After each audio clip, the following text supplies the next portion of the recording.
안녕하세요. 사연에 빠지다의 DJ 민영입니다. 오늘 사연자는 도저히 믿을 수 없는 인연에 폭풍 오열을 하고 말았다는데요. 과연 어떤 사연인지 들어보시겠습니다. 오늘도 두 가지 사연 준비되어 있는데요. 끝까지 들어주실 거죠? 그럼 오늘의 사연 바로 시작해 볼게요. 안녕하세요. 저는 30대 여자입니다. 사실 제 입으로 말하기는 뭐하지만 제 인생은 누구 앞에서 내세울 만한 게 아무것도 없어요. 저는 태어난 지 얼마 되지 않아 부모에게 버려져 보육원에서 자랐습니다. 아무 이유도 모른 채 나를 가장 사랑해줘야 하는 사람한테 버려진 거죠. 더군다나 이 험난한 세상에서 부모 없이 살게 된 것도 억울해 죽겠는데 하늘도 무심하시지 그 어린애한테 병까지 주신 거 있죠. 저는 초등학교 때 아주 큰 심장 수술까지 받았어요. 그것마저 후원해 주시는 분이 없었다면 수술도 못해서 어느 날 갑자기 죽어버렸을지도 몰라요. 사실 제가 보육원에 버려진 지 얼마 되지 않았을 때 저는 바로 입양이 됐었대요. 아무래도 태어난 지 얼마 되지 않아 버려져 나이가 어렸으니까요. 그런데 문제는 곧바로 파양됐답니다. 제가 입양되고 얼마 뒤 밤새 안 자고 울고불고 해서 입양한 부모가 새벽에 깼는데 제가 금방이라도 숨이 넘어갈 것처럼 숨소리가 벅차고 이상했대요.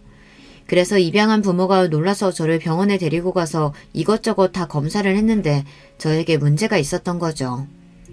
알고 보니 제가 심장기형으로 타고났다네요. 그 일로 저는 바로 파양되고 보육원으로 돌아왔어요. 보육원에서는 저를 입양해 갔던 부모에게 수술하면 괜찮을 거라고 설득했지만 소용없었대요. 입양하기 전부터 이미 문제가 있던 애를 데려다 키울 수는 없다고요. 두 분 마음은 너무 이해하지만 아시다시피 이미 선천적인 질병이 있는 아이를 누가 다시 입양하겠어요. 거기다가 당장 수술도 받아야 한다는데 보육원에서는 지금 당장 수술 시켜줄 수가 없어요. 원장님께서 제 파양을 어떻게든 막으려고 했던 이유가 바로 수술 때문이었습니다. 병원에서 수술은 빠를수록 좋다고 했는데요. 지금 당장 그 큰 수술을 할 돈은 보육원에 없었으니까요. 어머, 원장님 웃기시네요. 이 애기가 입양 못 되는 게 우리 잘못이에요? 우리도 이 상황 황당해 죽겠는데. 혹시 보육원에서도 저의 심장 기형인 거 알고도 우리 집에 보는 거 아니에요? 이거 오히려 우리가 보상받아야 하는 거 아니냐고요. 원장님이 수술 이야기까지 꺼내자 파양한 부모들은 원장님이 알고도 저를 입양 보낸 거 아니냐고 고소하겠다고까지 했습니다. 저희가 알았으면 입양 전에 당연히 말씀드렸죠. 저희는 누구보다 아이가 행복해지길 바라는 사람들인데 그런 거짓말을 왜 하겠어요. 아무튼 우리는 이 일에 전혀 책임 없으니까 당장 파양 신청해주세요. 애가 잠을 안 자서 우리는 하루도 같이 못 있겠다니까요. 이미 아이에게서 마음이 떠난 부모에게 아이를 보내봐야 소용이 없으니 원장님은 포기하시고 저를 파양시켰어요. 그리고는 다시 저를 받아줄 가정을 찾아 여기저기 알아보셨어요. 하지만 이미 태어날 때부터 아픈 아이를 누가 입양하겠어요. 건강하고 멀쩡한 아이들도 보육원에는 많은걸요. 이러고 있다가는 제가 수술도 못 받고 평생 심장기형을 안고 언제 죽을지도 모르니 보육원 원장님은 제 수술이라도 해줄 수 있는 기관을 찾아다니셨습니다. 하지만 제가 학교에 들어갈 때까지도 제 후원자를 찾지 못해 저는 수술도 못 받고 몇 년 동안 약만 먹으며 버티고 있었습니다. 저는 선천적으로 타고난 심장기형으로 다른 아이들처럼 격한 운동은 물론이고 달리기도 할 수가 없었어요. 조금만 뛰어도 금방 숨이 차서 견딜 수가 없을 정도로 힘들었거든요. 그러다가 초등학생이 돼서야 아주 우연한 기회로 제가 수술을 하게 됐어요. 그날이 저에게는 아주 뜻깊은 날이다 보니 저는 그날이 지금까지 아주 생생합니다. 그날은 아침부터 보육원이 분주했어요. 보육원에 중요한 손님이 오신다고 원장님부터 보육원 언니 동생들까지 모두 다 나와서 청소를 했거든요. 저도 친구들을 돕고 싶었지만 원장님께서 무리하면 안 된다고 하셔서 뒷마당에 나가 혼자 바닥에 그림을 그리고 있었어요. 그런데 그때 어디선가 우는 소리가 들렸어요. 저는 보육원 뒷마당을 벗어나 주변을 둘러보았어요. 보육원에서 얼마 떨어지지 않은 갓길에 들어서자 목발을 들고 있는 여자아이가 동네 남자애들한테 둘러싸여 놀림을 당하고 있었습니다. 목발을 들고 있던 아이는 처음 보는 아이였는데 목발이 없으면 걷지 못하는 것 같았어요. 남자아이들은 동네에서 본 적이 있는 애들이었습니다. 제가 지내는 보육원 애들만 보면 부모 없는 떨거지들이라고 놀리는 나쁜 놈들이었어요. 그날도 어김없이 어린 여자애들 놀리고 있더군요. 너도 저기 희망보육원 사는 떨거지냐? 에휴, 너는 부모 도면에 다리까지 병신이라 어떡하냐? 열나 불쌍하다. 나 부모 있거든? 우리 엄마 아빠 엄청 유명한 사람들이야. 내가 우리 엄마 아빠한테 너희 다 이럴 거야. 그래도 다행이었던 건 여자아이가 꽤 당돌했다는 겁니다. 자기보다 덩치가 큰 남자애들이 여럿인데도 기도 안 죽고 열심히 덤비더군요. 헐, 조그만 게 뻥치는 것 좀 봐. 너 안 되겠다. 무서운 맛 좀 보여줘야겠어. 그때였어요. 나쁜 놈들이 어린 여자애가 들고 있던 목발을 다 뺏어서 결국은 애를 넘어뜨리고 목발을 옆에 또랑에 던져버렸어요. 바닥에 넘어진 애를 보며 놈들이 킥킥거리고 웃더군요. 저는 어떻게 해야 하나 잠시 망설였습니다. 제가 괜히 끼어들었다가 저놈들이 더 신나서 저에게까지 해코지를 할 것 같아서요. 그 순간 믿기지 않는 일이 벌어졌습니다. 제가 잠시 망설이던 사이 바닥에 넘어진 여자애가 또랑까지 기어서 걸어가는 거예요. 그 모습을 보고 나쁜 놈들은 더 웃었습니다. 저 꼴 좀 봐. 비 오는 날 바닥 기어다니는 지렁이 같아. 그 모습을 보는데 저도 더는 망설일 수가 없었습니다. 꼭 제 모습을 보는 것 같아서요. 눈에 보이지도 않는 제 심장이 말도 안 되게 뛰어들 때면 저는 너무 무서웠어요. 이대로 죽어버릴 것만 같아서요. 그런데 저 어린아이는 걷지도 못하는데 전혀 겁내지 않고 돌멩이와 흙이 잔뜩 있는 바닥을 팔꿈치로 기어 내려갔습니다. 그 아이를 보며 저도 용기를 내서 주변에 있는 돌멩이를 잔뜩 주워 소리를 지르며 나쁜 놈들에게 던지며 달려갔습니다. 에이씨, 뭐야! 저 미친년이 감히 어디다 돌멩이를 던져! 우리 다 죽일 생각이냐? 이 나쁜 놈들아, 너희보다 훨씬 어린애를 도와주진 못할 망정 괴롭혀? 너희는 맞아도 싸! 제가 쉬지 않고 돌멩이를 던지니 나쁜 놈들이 몽땅 다 도망갔습니다. 그때였어요.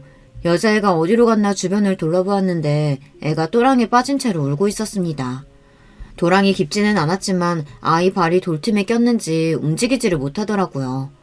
저는 아이에게 다가가 아이부터 달랬습니다. 보육원에서 매일 하는 일이 어린 동생들과 놀아주고 돌보는 일이다 보니 우는 아이를 달래는 일은 저에게는 어렵지 않았어요. 저는 아이를 달래서 조금 전 보육원에서 받았던 사탕을 까서 아이 입에 물려주곤 손을 도랑 안으로 넣어 아이의 발이 낀 돌멩이를 하나하나 치웠습니다. 아이를 도랑에서 빼내어 아이를 업었어요. 나 무거워서 언니가 못 업고 가. 나 여기 있을 테니까 가서 언니가 어른들 데리고 오면 안 돼? 우리 엄마 아빠 지금 희망보육원에 계시거든. 착한 아이는 그 와중에 제 걱정을 했지만 저는 그 아이가 더 걱정됐습니다.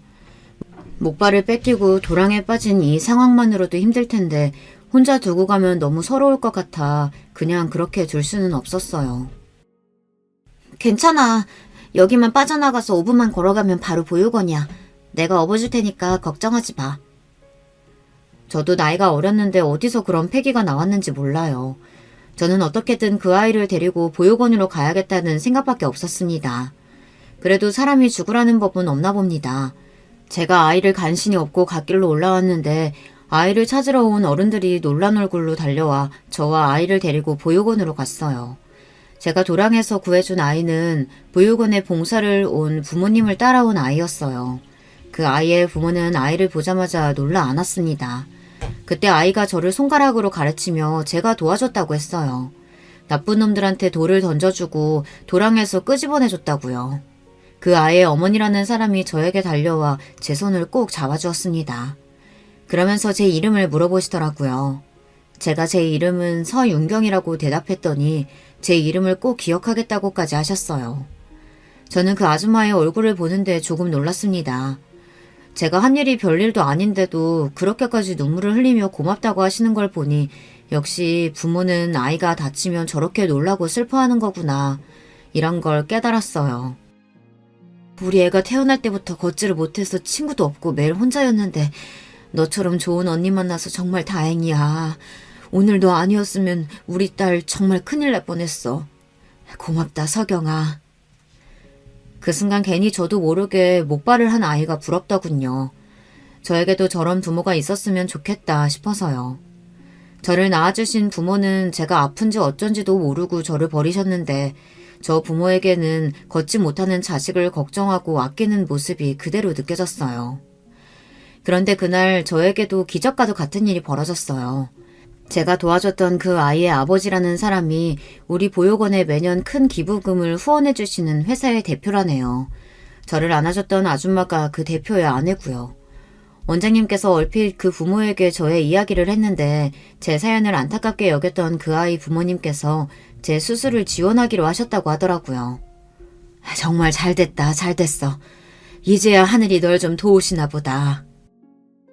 원장님께서 너무 잘됐다며 제 손을 잡고 눈물을 펑펑 쏟으시는데도 저는 현실이 믿기질 않았어요. 정말 제가 수술을 할 수 있는 건가 해서요.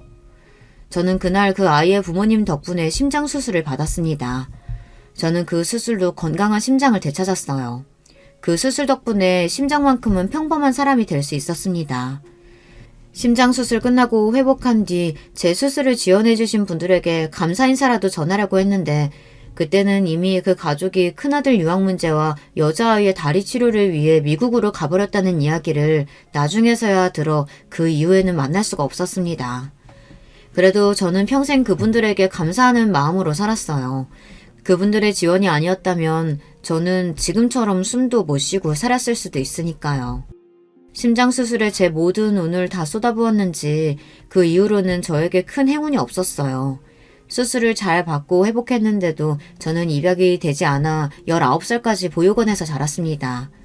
사춘기 시절 내내 보육원에서 자란다는 사실을 숨기기 위해 부단히도 노력했지만 결국은 아이들에게 들켜 항상 놀림감이 되고는 했어요. 대학에 가서는 눈에 띄지 않고 평범한 아이들 틈에 섞여 살아보려고 했는데 저도 모르게 조금만 친해지면 금방 아이들에게 마음을 주고 말았어요. 저는 고등학교를 졸업하자마자 바로 보육원을 나와 혼자 살기 시작했어요. 마음 같아서는 4년제 대학을 가고 싶었지만 그랬다가는 도무지 생활이 안 될 것 같아서 취직이 잘 되는 과를 선택해 전문대를 갔습니다. 전문대에 가서도 삶이 녹록지는 않았어요. 학비도 내야 하고 집 월세도 내야 하다 보니 하루도 아르바이트를 쉴 수가 없었습니다. 그렇다 보니 아무리 평범한 대학생인 척하고 싶어도 저절로 티가 났죠. 한 번은 그런 적도 있었어요. 대학 때였는데 친한 친구가 남자친구가 생겼어요. 그 남자친구의 절친들이 여자를 소개해달라면서 미팅을 해달라고 한 적이 있었습니다.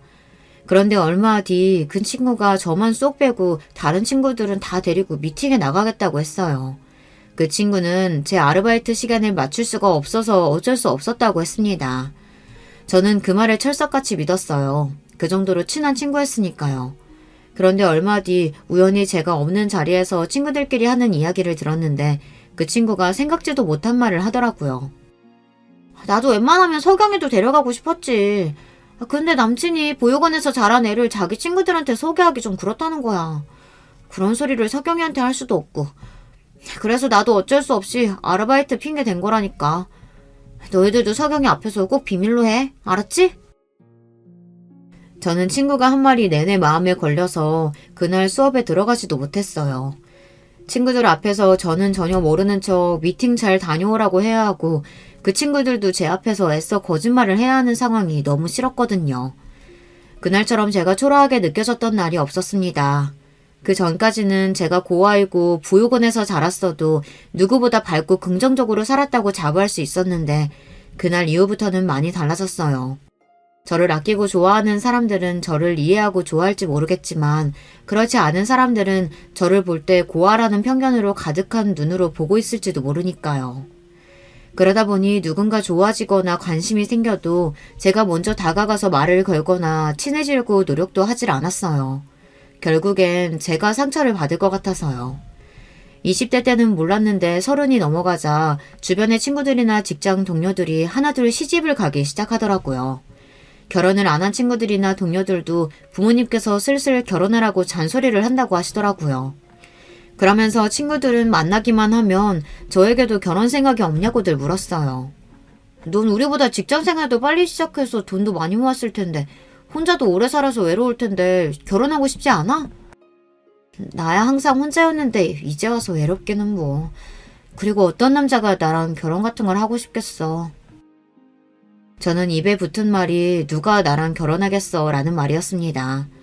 물론 친구들은 왜 그런 말을 하느냐고 제 편을 들었지만 저는 진작 체념하고 있었기 때문에 제 인생에 결혼은 쉽지 않을 거라는 걸 알고 있었습니다.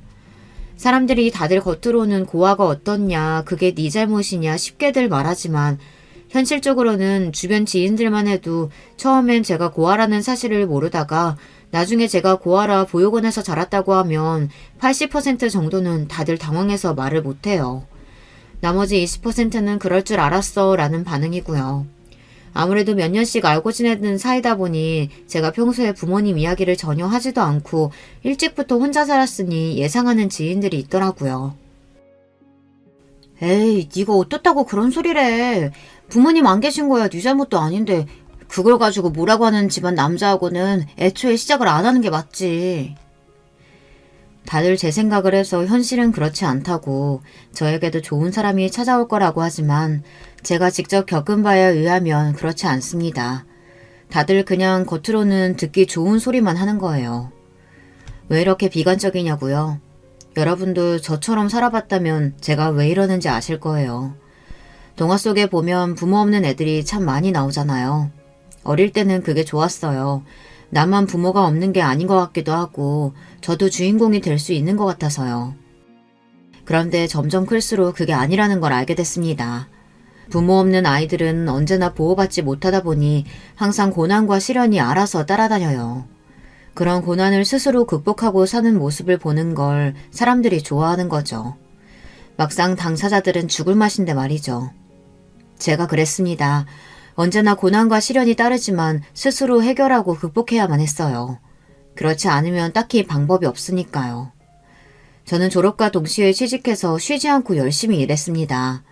저는 어릴 때부터 동물을 좋아했어요. 특히나 강아지를요. 보육원에 있을 때 강아지를 키우고 싶었는데 보육원에서는 이미 버려진 애들을 키우는 것만으로도 여력이 없으니 강아지 같은 건 꿈도 꿀 수가 없었어요. 동네에서 놀다가 주인 없는 강아지들을 데려와 밥이라도 한번 주면 보육원 원장님에게 혼이 났습니다.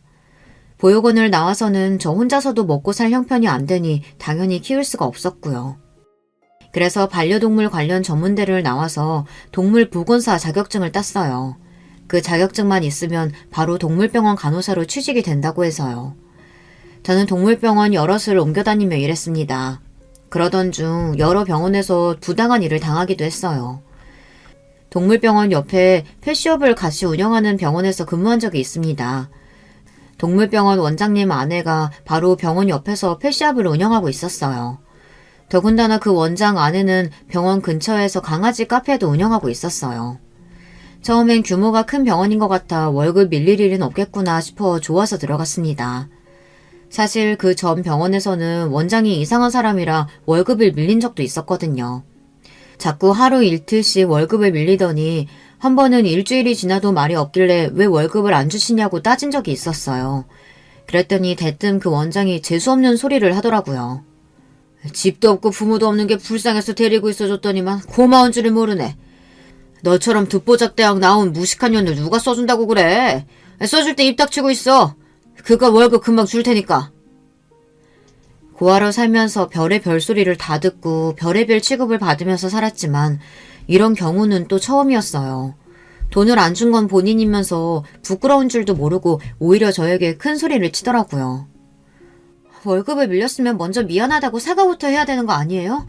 홀랑 저 같은 애 월급도 못 줘서 빌빌거리는 주제에 누구한테 욕을 해요? 내가 지금 당장 당신 노동청에 신고할 테니까 그런 줄 알아요. 왜 항상 저에게만 이런 일이 생기는 줄은 모르겠지만 저는 노동청에 신고하고 반년이 지나서야 월급을 받을 수 있었습니다. 그 이후부터는 무조건 월급이 밀리는 병원에서는 한 달도 더 있지를 않았어요. 저처럼 혼자 사는 애는 한 달이라도 월급이 밀리면 생활비에 구멍이 크게 나니까요. 그래서 큰 병원만 골라 면접을 보고 들어갔습니다.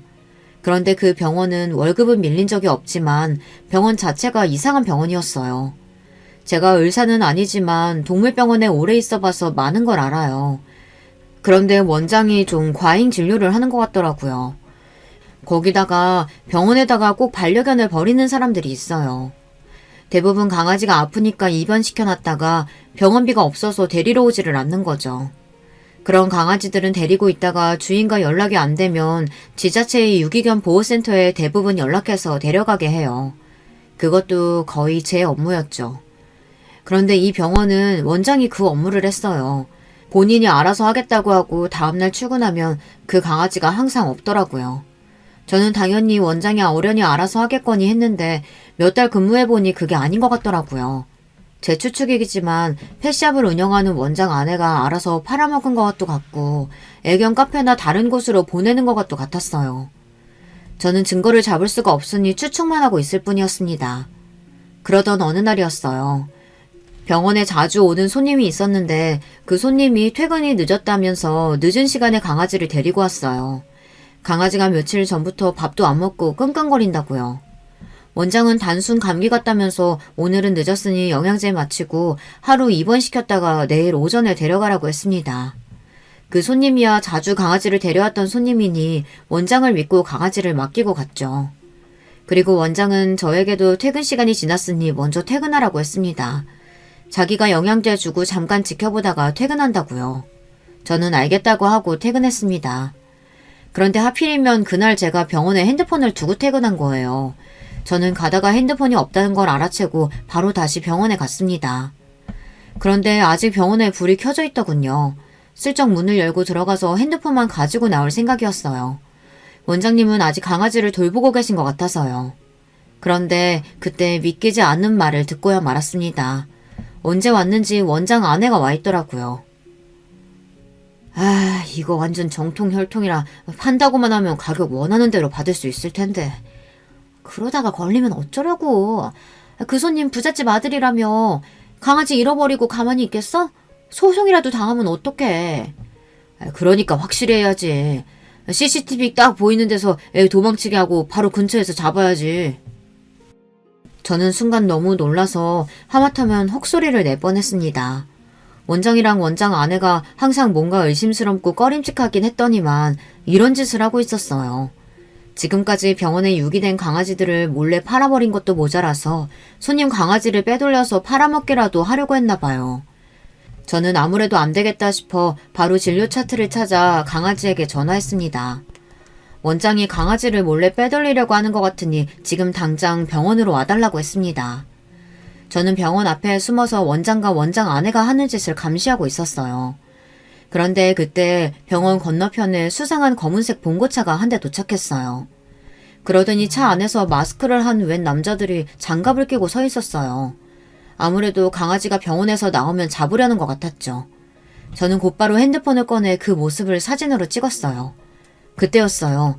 원장이 정말로 강아지 케이지를 열더니 병원 문을 활짝 열었습니다. 강아지에게 알아서 밖으로 나가라는 듯이요.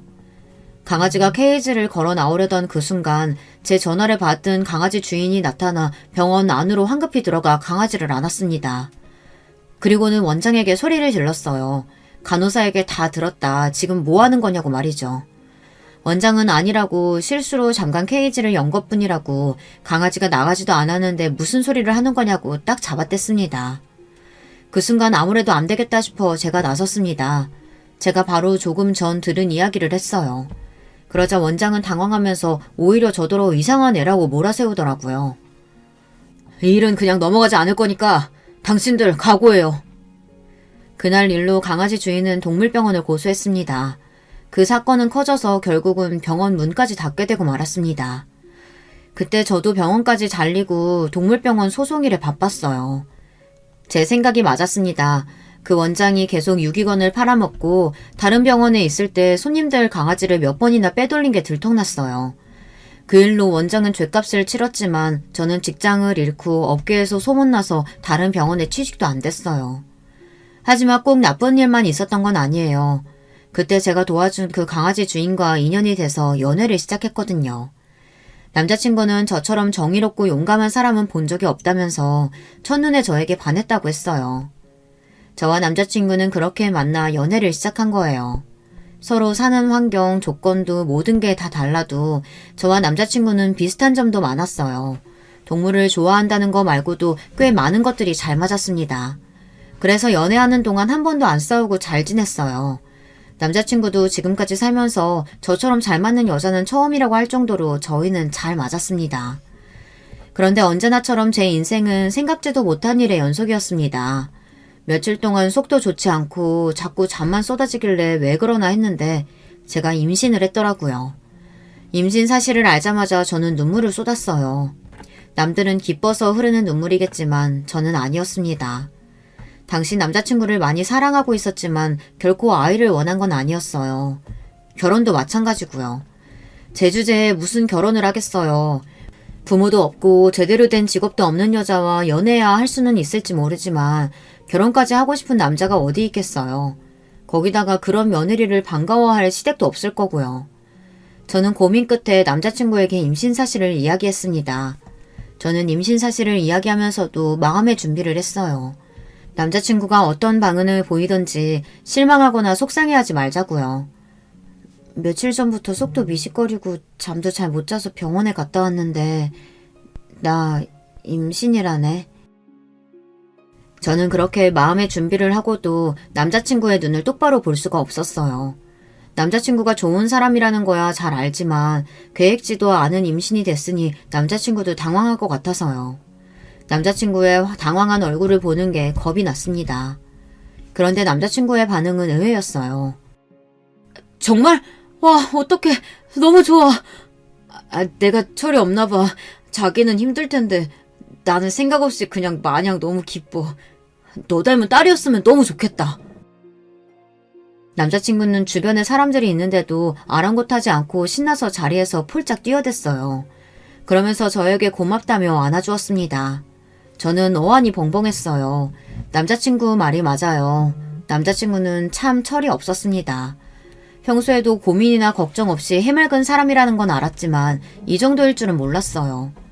더군다나 남자친구는 예상치도 못한 돌발 행동을 했어요. 남편은 갑자기 제 앞에 무릎을 꿇고 앉았습니다. 그러고는 결혼하자고 청혼했어요.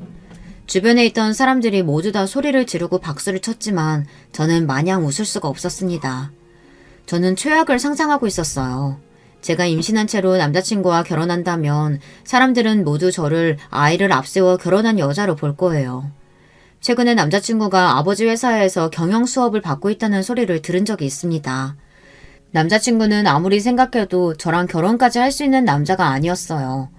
어쩌다가 제가 이런 남자를 만나 연애를 하긴 했지만 결혼은 당연히 말도 안 되는 소리라는 걸 저는 알고 있었어요. 저는 커피숍 안에서 무릎을 꿇은 남자친구를 그대로 두고 가게 밖으로 뛰쳐나갔습니다. 남자친구는 놀라서 저를 따라 나왔어요. 그러면서 본인과 결혼하기 싫은 거냐고 하더라고요. 저는 아무런 대답도 할 수가 없었습니다. 금방이라도 눈물이 왈칵 쏟아질 것 같아서요. 저는 남자친구의 부모님께서 저를 허락하실 리 없다고 말했습니다. 그러자 남자친구는 그런 저를 이해하지 못하고 언성을 높였어요. 우리 부모님 아직 만나보지도 않았으면서 왜 그런 소리를 해. 자기가 뭐가 어떻다고 우리 부모님이 자길 반대해. 당연히 반대하시지. 부모도 없지 직업도 없지. 별 볼 일이라고는 없는 애가 임신까지 했다고 하면 나라도 안 좋아할 거야. 그날 저는 남자친구와 처음으로 다퉜습니다. 남자친구는 저에게 아이가 생긴 게 기쁘지 않냐고 물었습니다. 하지만 저는 대답할 수 없었어요. 기쁘지 않았으니까요. 저 같은 애가 무슨 수로 결혼해서 아이를 낳고 살 수 있을지 도저히 그림이 그려지질 않았습니다. 제 모습에 남자친구는 처음으로 정색하면서 저에게 실망했다고 했어요. 제가 그런 생각을 안 할 수 없는 게 처음 남자친구와 연애를 시작할 때 들은 이야기가 있어요. 저와 남자친구가 연애를 시작한 지 얼마 되지 않았을 때 남자친구가 친구들에게 저를 소개하고 싶다고 모임에 데려간 적이 있습니다. 저는 단순히 남자친구의 친구들을 만나는 자리겠거니 생각하고 단순하게 생각했어요. 그런데 이건 뭐 드라마 속에서나 보던 파티더군요. 알고 보니 남자친구는 저와 사정이 달라도 많이 달랐어요. 남자친구네 집안이 정확히 뭘 하는 집안인지는 모르겠지만 언뜻 보기에도 잘 사는 집안이라는 건 알겠더라고요. 남자친구는 강남 토박이에다가 미국 유학을 4년이나 갔다 왔어요. 더군다나 남자친구는 아버지가 운영하는 회사에서 근무한다고 했습니다. 물론 그때까지만 해도 작은 회사 정도라고 생각했는데 그날 친구들을 만나고 나니 제가 잘못 알아도 한참 잘못 알았다는 걸 알게 되었죠.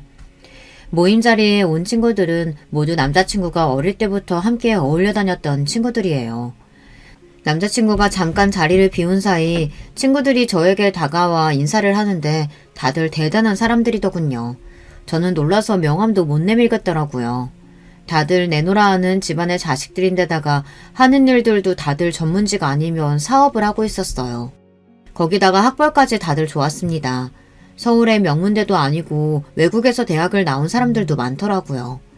저는 놀라서 입을 벌리고 있었는데 그 순간 모든 관심이 저에게 쏠렸습니다. 다들 저에 대해 궁금해했어요. 학벌은 어떤지, 직업은 어떤 건지 대놓고 물어봤죠. 저는 거짓말을 할 수는 없으니 있는 그대로 말했어요. 그런데 그 순간 민망할 정도로 정적이 흐르더군요. 마치 제가 무슨 말을 잘못하기라도 한 것처럼요. 우리 종호가 여자 보는 눈이 많이 달라졌네.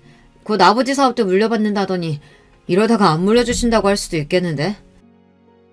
남자친구의 친구들은 제 앞에서 대놓고 저를 조롱했습니다. 순간 저는 얼굴이 터질 듯 빨개졌어요. 남자친구네 아버지께서 하는 사업이 어느 정도인지 몰라도 친구들끼리 하는 말을 들으니 대단한 회사인가 보더라고요.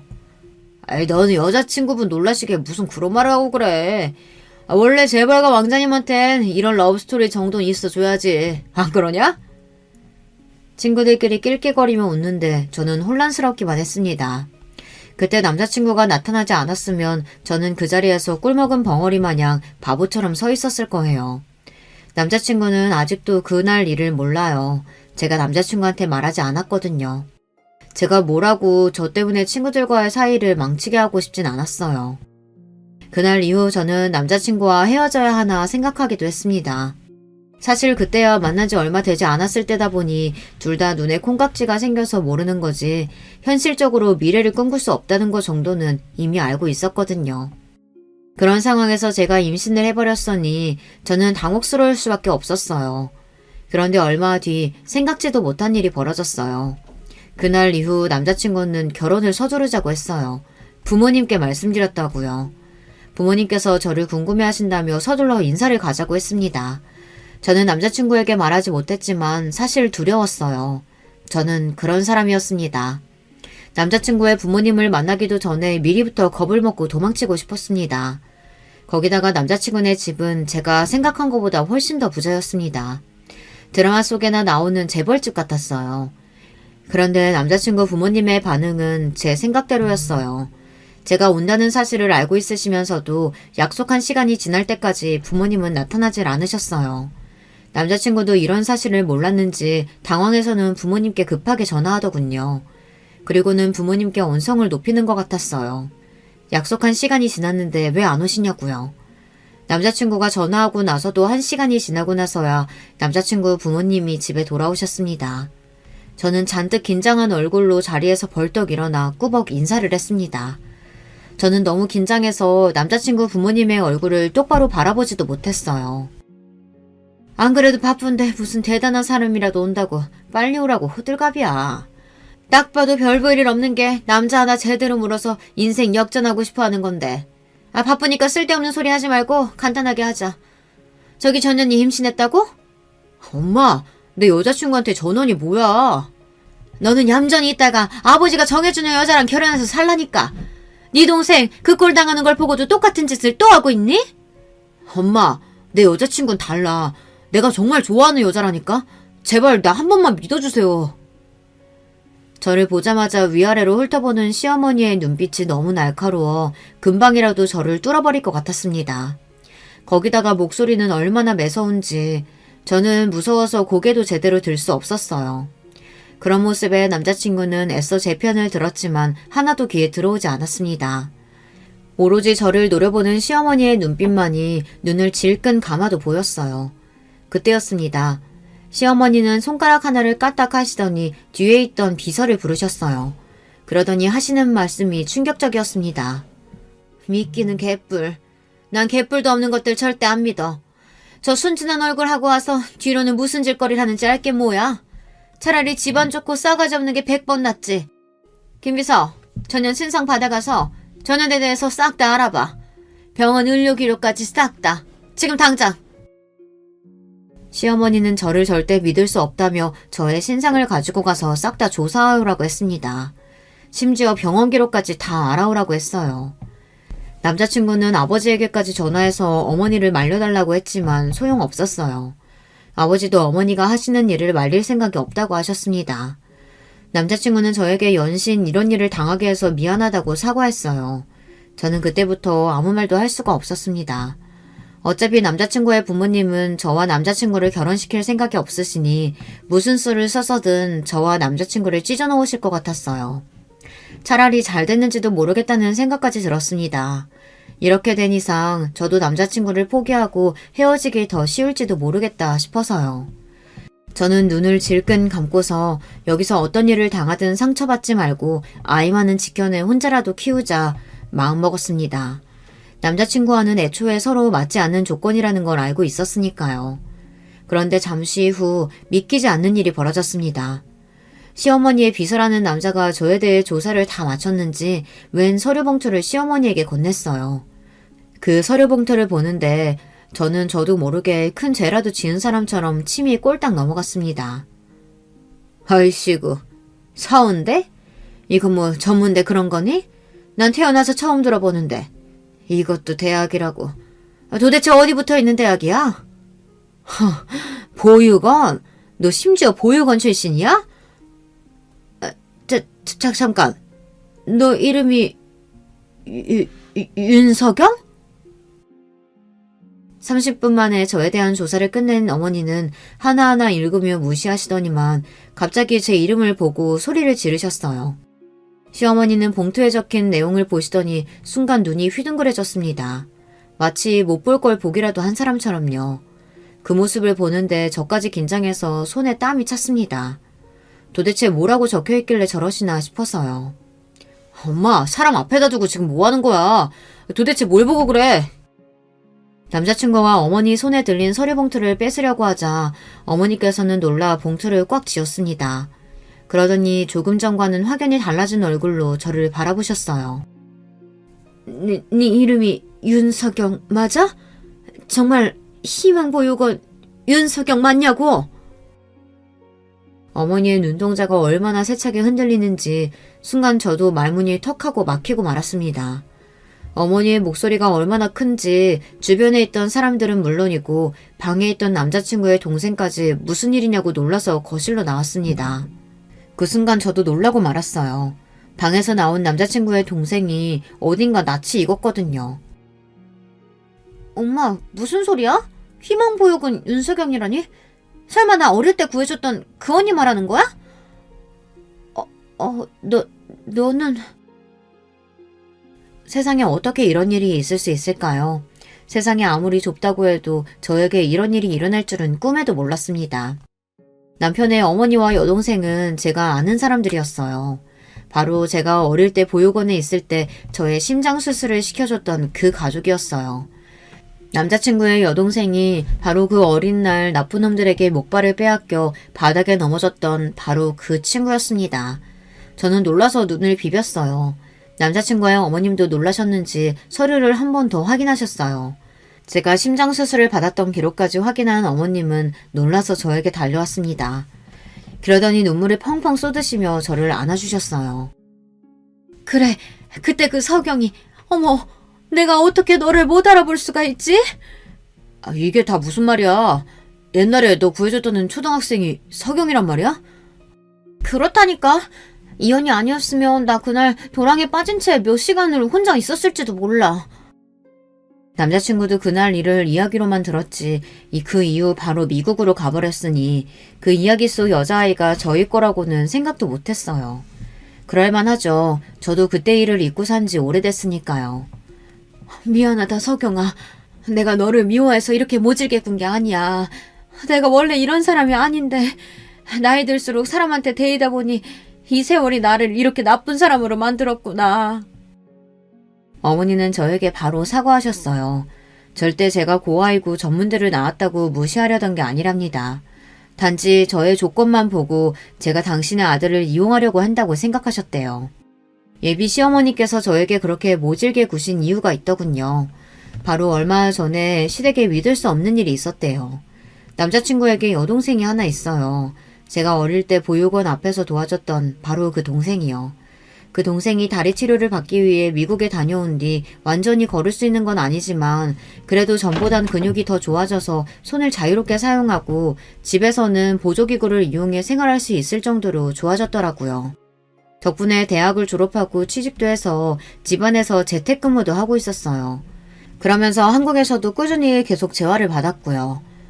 그러다가 여동생이 재활을 담당했던 남자와 둘이 눈이 맞아 연애를 했답니다. 만난 지 오래되지는 않았지만 여동생의 옆에서 살뜰하게 챙기는 남자의 모습에 가족들 모두 그의 진심을 의심하지 않았답니다. 그래서 둘의 교제를 허락했대요. 특히나 여동생이 남자를 너무 믿고 좋아하기도 했고요. 얼마 뒤 둘이 결혼하겠다고 해서 가족들은 모두 기쁜 마음으로 허락했답니다. 동생을 생각해서라도 아예 동생의 병에 대해 모르는 사람보다는 옆에서 많은 면에서 도와줄 수 있는 사람이 아무래도 좋을 것 같아 반대할 이유가 없었답니다. 물론 조건만 놓고 보면 그 남자가 많이 부족했지만 시댁에서는 어릴 때부터 아팠던 딸이 원한다면 뭐든지 해주고 싶으셨대요. 그래서 결혼 이야기가 나오자마자 바로 결혼 준비를 시작했답니다. 모든 결혼 준비는 시댁에서 도맡아 했대요. 집이고 결혼 준비고 모든 비용은 전부 다요. 남자가 착한 심성 말고는 가진 게 없어도 너무 없는 사람이라서 그럴 수밖에 없었답니다. 물론 남자는 자신의 부족한 부분을 미안해했지만 시댁이야 돈밖에 가진 게 없는 사람이니 별로 신경 쓰지 않았대요. 둘이 행복하게만 살면 된다고요. 그러던 중 미루고 미루다 결혼식을 3주밖에 남기지 않고 상견례를 했답니다. 남자 부모님이 시골에서 농사를 지으시는데 농사일이 바빠서 서울에 올라올 수 없다고 해서요. 결국은 결혼식 첨창장까지 다 보내고 나서야 상견례를 했다네요. 그런데 문제가 좀 있었답니다. 상견례 장소인 호텔에서 남자의 부모님을 만났는데 어딘가 좀 이상했답니다. 분명 남자에게 들었을 땐 남자의 부모님 두 분 다 시골에서 농사를 짓는 순박한 분들이라고 들었는데 이야기를 나누면 나눌수록 남자의 어머니라는 분이 특히 좀 이상했대요. 시골에서 농사를 짓는다기엔 영 아는 것도 부실하고 이야기의 앞뒤가 맞는 게 하나도 없었대요. 분명 사투리도 심하게 쓰신다고 했는데 사투리도 거의 쓰질 않고요. 이를 이상하게 여긴 시아버지가 계속해서 꼬치꼬치 말을 걸었는데 제대로 대답하는 게 없었답니다. 그런데 그때 당황한 얼굴의 남자가 애써 말을 돌렸대요.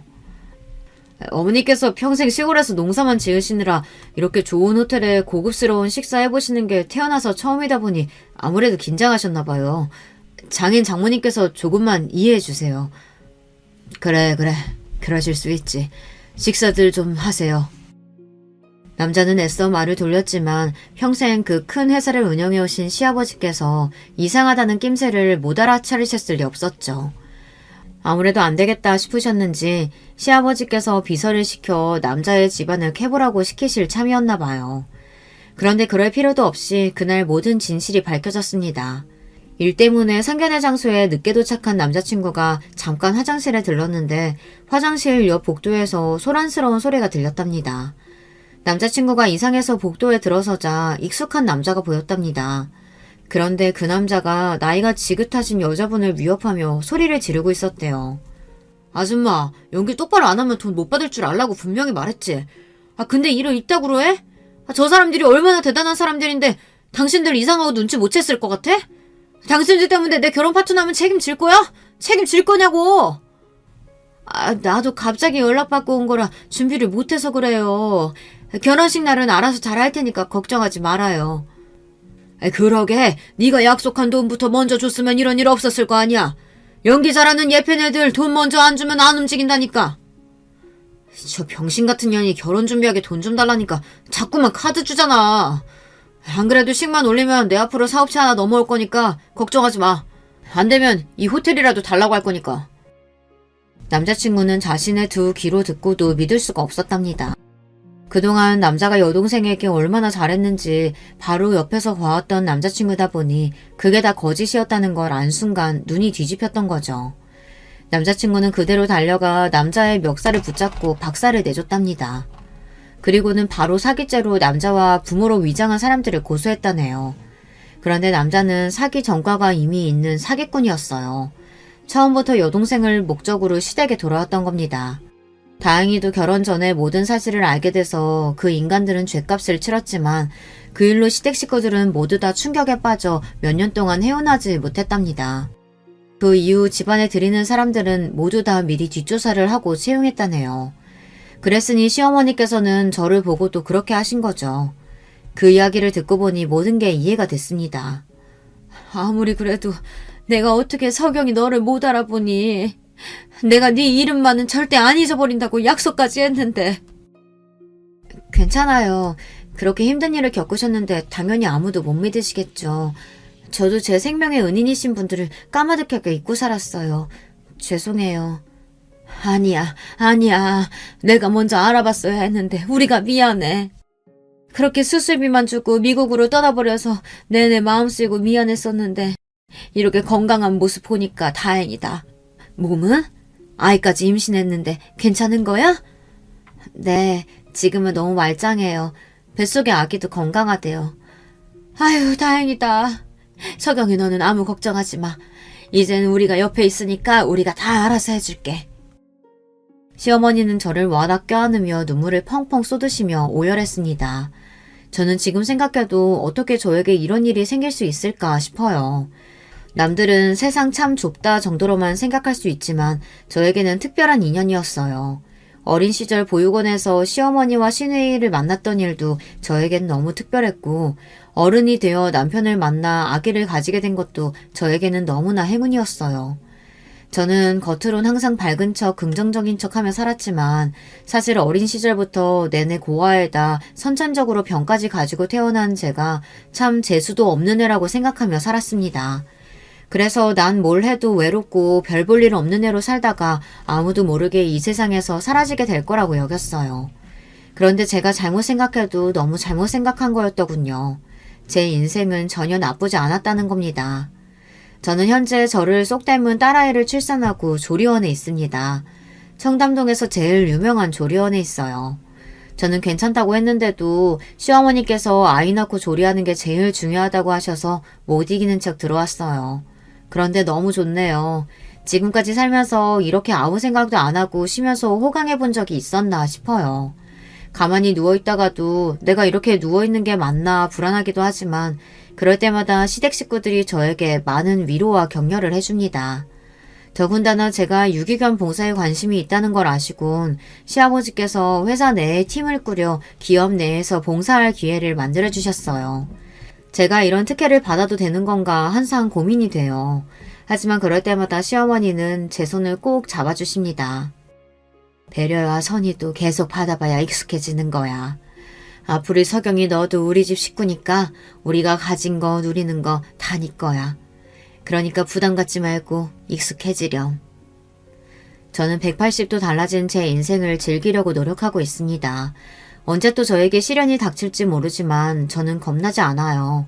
이제는 제 곁에도 저를 아끼고 보살펴주는 가족이 생겼으니까요. 지금까지 저의 인생 이야기 들어주셔서 감사합니다. 여러분에게도 저처럼 뜻깊은 인연이 닿으시길 바랄게요. 여러분, 두 번째 사연 시작하기 전에 좋아요, 구독 꼭 눌러주실 거죠? 그럼 두 번째 사연 바로 시작합니다. 안녕하세요. 저는 10개월 만에 이혼을 하게 된 30대 프리랜서입니다. 연애를 8년이나 하고 결혼을 했어요. 전 남편인 이호철과 만난 것은 직장에서였어요. 저는 대학 졸업 이후 작은 공방을 시작했어요. 그때 거래처 중 한 사람과 친하게 지냈는데 그 사람이 괜찮은 남자가 있다고 소개시켜주더라고요. 그게 오빠였죠. 처음 만났을 때 인상은 사람이 되게 둥글둥글하다는 것이었어요. 물론 외모가 그렇다는 것은 아니었어요. 말투나 행동, 특히 웃는 모습이 그랬어요. 뭔가 사람 좋아 보이는 웃음 있잖아요. 처음 만나는데 경계심을 확 낮추는 웃음. 그래서 그날 처음 만나는 자리였음에도 불구하고 한참 얘기를 하면서 시간을 보냈어요. 진짜 무슨 시간이 이렇게 빨리 흐르지 싶었다니까요. 그 뒤로도 몇 번 더 데이트 신청을 받아서 만났는데 생각보다 괜찮은 사람이라는 인상을 받았어요. 그래서 사귀어달라는 고백에 단번에 오케이 했죠. 사실 그때만 하더라도 결혼을 상대로는 생각한 적이 없어요. 결혼에 큰 의미를 두는 편도 아니고 결혼을 너무 하고 싶다고 생각하는 사람은 더더욱 아니었거든요. 그냥 오빠와 만나서 얘기하고 밥 먹고 영화 보고 여행 다니고 이런 순간들이 좋았어요. 한 해, 두 해, 시간이 지나가면서 중간에 싸우기도 많이 싸웠지만 그만큼 추억도 많이 쌓였죠. 사귄 기간이 5년째 접어들기 시작하니까 자연스럽게 결혼에 대해 생각하게 되더라고요. 내가 결혼을 한다면 이 사람이랑 하는 걸까? 이 사람이랑 결혼을 하면 어떨까? 하고 말이죠. 연애 7년차가 되면서 우리는 진지하게 결혼 얘기를 시작했어요. 상견례부터 시작해서 정말 준비해야 할 것들이 넘쳐나더라고요. 예식장 예약에 웨딩 촬영까지 체크해야 할 것들이 많아서 정신없었죠. 그런데 청첩장을 결정하기 위해 만난 자리에서 갑자기 오빠가 결혼을 좀 미룰 수 없겠냐고 하더라고요. 사실 영미가 이혼을 했어. 그래서 좀 집안 분위기도 그래. 영미 상황도 말이 아니고 그 와중에 내가 결혼한다고 하는 게 과연 맞을까 싶어서. 영미는 오빠의 하나뿐인 여동생으로 저와 동갑입니다. 1년 전에 결혼을 했는데 너무 행복하다고 제게 빨리 결혼을 하라고 했던 것이 지난달이었어요. 저는 이게 무슨 일인가 싶었죠. 이렇게 갑자기? 얼마 전에 만났을 때만 해도 전혀 그런 내색 없었는데? 그 새끼가... 또 생각하니까 빡치네. 하여튼 그놈이 갑자기 애를 데리고 와서는 자기 애라고 하더래. 그래서 자기 호적에 올려야 된다고. 뭐? 그 무슨 말도 안 되는 소리야, 애라니? 거기다 그의 친엄마라는 사람이 나타나서는 자기 애 못 준다고 행패를 부렸다나 봐. 저는 가슴이 철렁 내려앉는 기분이 들었어요. 다른 가족들에게 아직 얘기하진 않았지만 아가씨 뱃속에는 새 생명이 자리하고 있었거든요. 지난달 만났던 것도 혼자서는 산부인과에 갈 자신이 없다고 함께 가달라고 해서 부탁해서 만난 자리였거든요. 그래서 아가씨는 좀 어때? 많이 놀라셨대?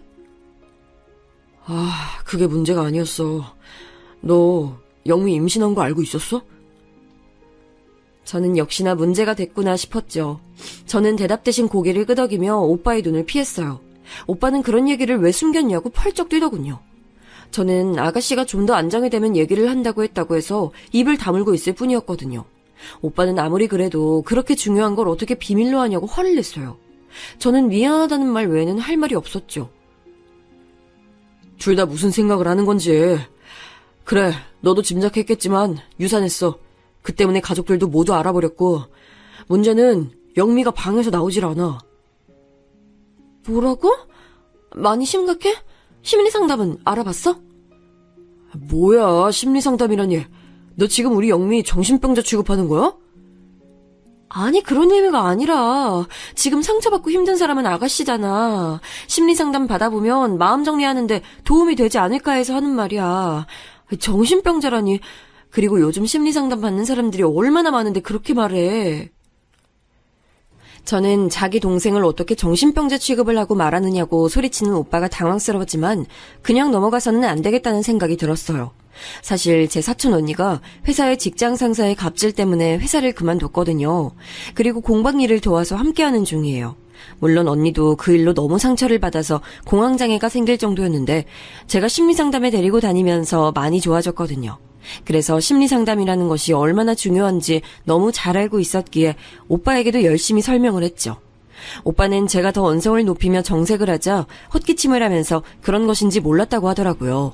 저는 언니가 상담을 받고 있는 것을 알려주면서 아가씨에게 해서는 안 될 말 같은 것들을 정리해서 오빠에게 보내줬어요.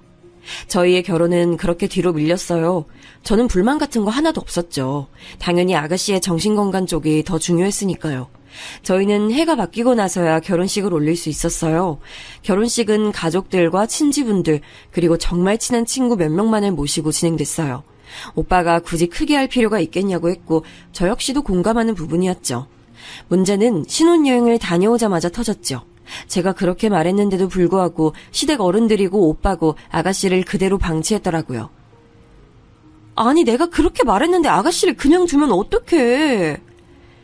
한두 살 애도 아니고 말했어. 상담 받아보라고. 그럼 내가 데리고 병원을 가야 돼? 아니, 오빠 여동생이잖아. 그것도 못해? 그러다 소문이라도 나면. 저는 어이가 없어서 숨이 턱하고 막혔어요. 사실 연애하면서도 다른 사람의 시선을 중요시한다고 생각했지만 가족의 문제에까지 그런 반응이 돌아올 것이라고는 기대하지 못했거든요. 오빠는 어느 쪽이 더 중요한 거야? 아가씨야? 아니면 소문이야? 내가 하는 일이 영업인데 평판 소문만큼 무서운 게 있는 줄 알아? 저는 아무리 그래도 어떻게 그냥 둘 수 있느냐고 너무 실망스럽다고 화를 냈어요. 당연히 오빠는 저의 그런 반응을 조금도 이해하지 못했죠. 모처럼 언성을 높여가며 싸웠어요. 오빠와 대판 크게 싸우고 나서 저는 아가씨에게 연락을 취해서 만나자고 했어요. 물론 나오고 싶지 않아 했지만 제가 부탁이라고 했더니 마지못해 나왔죠. 저는 아가씨가 좋아하던 레스토랑으로 데리고 갔어요. 식사를 하면서 이런저런 얘기를 했죠. 당연히 제가 더 말을 많이 하게 되더라고요. 후식이 나오면서 저는 아가씨의 손을 잡으면서 말했어요. 아가씨, 난 언제든 어떤 상황이든 좋아요. 아가씨가 하고 싶은 말이 있으면 저한테 다 얘기해주세요. 저 다 들을 준비돼 있거든요. 누군가의 욕을 해도 좋아요. 울어도 괜찮아요. 가슴에 담아두지 말고 속 시원하게 얘기해요. 나는 아가씨 전용 대나무 숲이 돼줄게요. 아가씨는 제 얘기가 끝나자 한참을 가만히 제 얼굴만 보더라고요. 저 역시 시선을 피하지 않고 마주봤죠.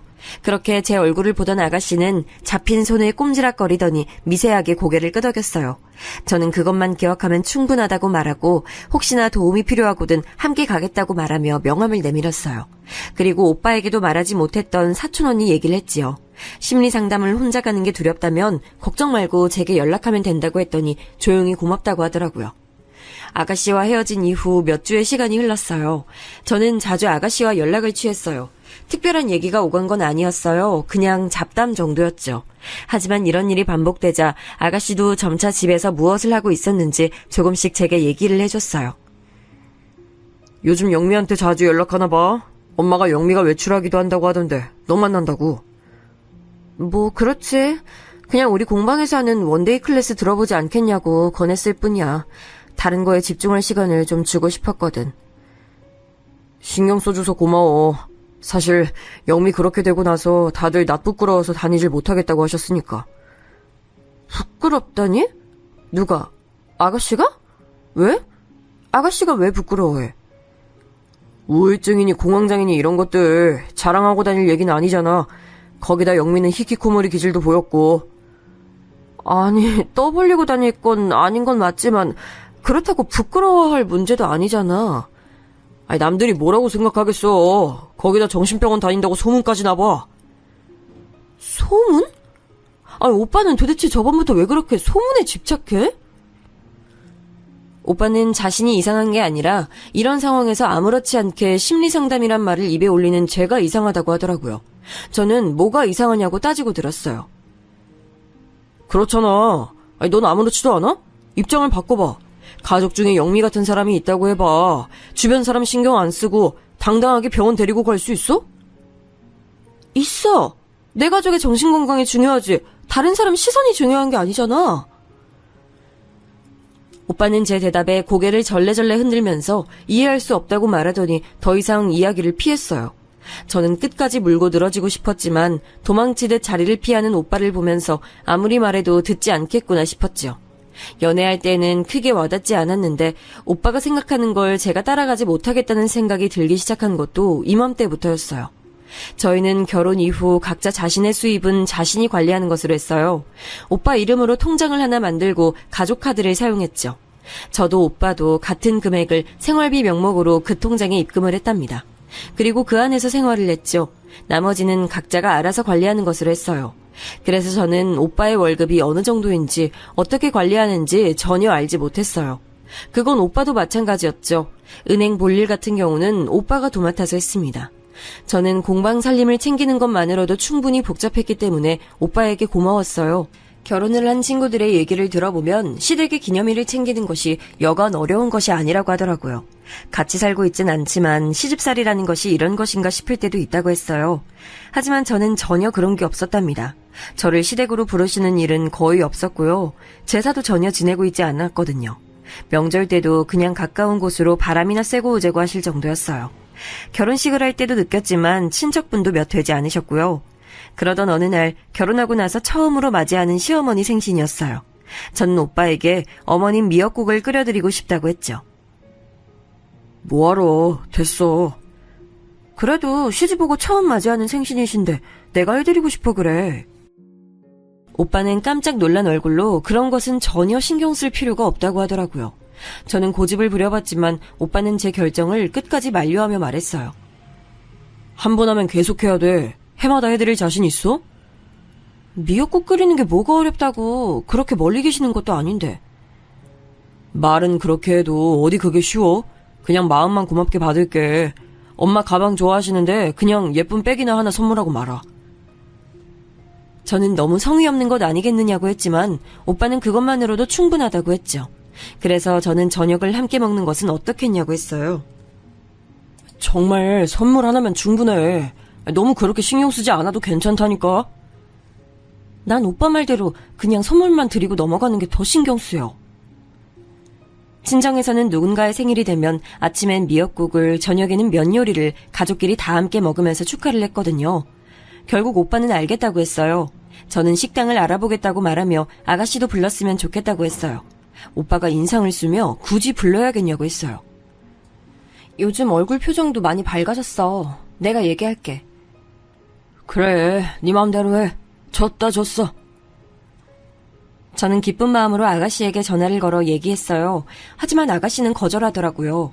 저는 씁쓸했지만 다음에는 함께 하자고 했죠. 그런데 언니, 그 전에 언니가 말했던 곳 있잖아요. 어디요? 아, 우리 언니가 다닌다는 곳이요? 네, 거기 저도 다녀볼까요? 망설이면서 심리상담에 관한 얘기를 아가씨가 먼저 꺼내더라고요. 사실 몇 번이고 권하고 싶었지만 아직까지는 서두르지 말자 싶어서 참고 있었거든요. 대신 사촌 언니의 허락을 받은 뒤 언니에 관한 이야기를 아가씨에게 알려주기만 했죠.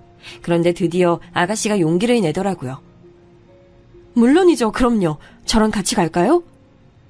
시간 괜찮아요? 긴장한 목소리로 제게 의사를 물어보는 아가씨의 목소리에 눈물이 날 것 같았죠. 우리는 센터에 연락을 취해 곧 날짜를 잡기로 했습니다. 저는 오빠에게 식사는 우리끼리만 하자고 했어요. 그러면서 아가씨가 정식으로 심리상담을 받기로 했다고 말했죠. 오빠는 지금도 많이 좋아진 것 같은데 지금처럼 제가 신경을 써주면 되는 것 아니냐고 했어요. 내가 전문가도 아니고 언제까지 그래. 그리고 아가씨가 스스로 변하려고 하잖아. 그럼 조용히 다녀와. 되도록 사람들이랑 안 부딪히게. 약 처방 받으면 절대 동네 약국은 가지 말고. 저는 기가 막혔어요. 오빠, 무슨 심리상담에 약 처방을 받아. 아니야? 그럼 됐고. 오빠가 무신경하게 다행이라고 중얼거렸어요. 저는 제발 뭐든지 알아보고 얘기를 하라고 했지만 건성으로 고개를 끄덕이더군요. 길게 한숨을 내셨어요.